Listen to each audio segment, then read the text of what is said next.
The immense and immeasurable power of the elements to displace moving automobiles, landcraft, even ships was on full display the morning after Yolanda. Super Typhoon Uwan also showed a sample of its might yesterday by easily breaking the chain of a ship's anchor that led to its captain safely ditching his landing craft tanker to rest on a beach in Lemery. The full story from our Luisa Erispe. Residents in Barangay Wawa, Ibaba woke up this morning to the sight of a large ship on a beach in Lemery. In a video contributed by a netizen, the ship was so huge it almost occupied the whole beach area. Coast Guard Batangas explained the ship purposely ran aground last night. It was supposed to dock in Calatagan, Batangas. However, the chain of its anchor was severed, which caused it to drift toward the waters of Lemery. The captain then decided to guide the ship to the beach area. Siya po ay naka-take shelter doon sa area. Then unfortunately naputol yung kanyang starboard anchor chain. So nung naputol po siya, nadrago siya. Nagmaneuver pa si kapitan para ilayo. However, masyadong malakas yung alon at saka yung hangin. So para hindi makadisgrasya, he decided na i-beach yung Felicity 8 doon sa area.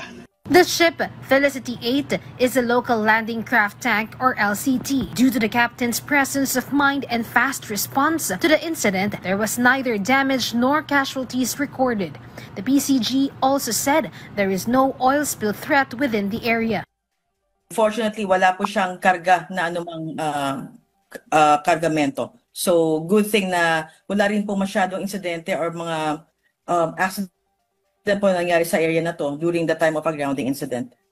At nakita naman po natin during the inspection na wala naman pong oil spill incident sa area at lahat naman po ng crew ay safe. This is not an unusual event during a strong typhoon. As a matter of fact, another vessel had a similar or identical experience last night in Pangasinan, which was also caused by the Super Typhoon Uwan. As to the grounding of vessel, meron tayong na-report sa may Labrador Pangasinan. So halos pareho din po nito ang nangyari, Ma'am Luisa. Initially, pumunta siya sa sheltering area, doon sa may anchorage area po natin. Naputol naman po ang kanyang anchor chain. So ang kagandahan lang din po nitong incident ito ay wala po siyang laman na anumang fuel. So wala po naging threat dito sa oil spill.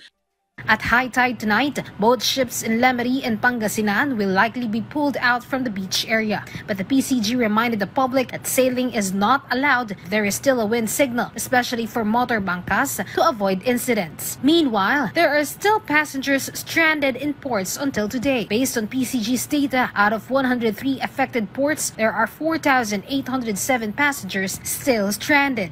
Even before pumasok si Bagyong Uwan, we are in coordination with the Philippine Ports Authority, the shipping owners, and then the LGU. So nagbibigay po sila ng mga pagkain po at anumang pong tulong na kakailangan natin mga pasahero.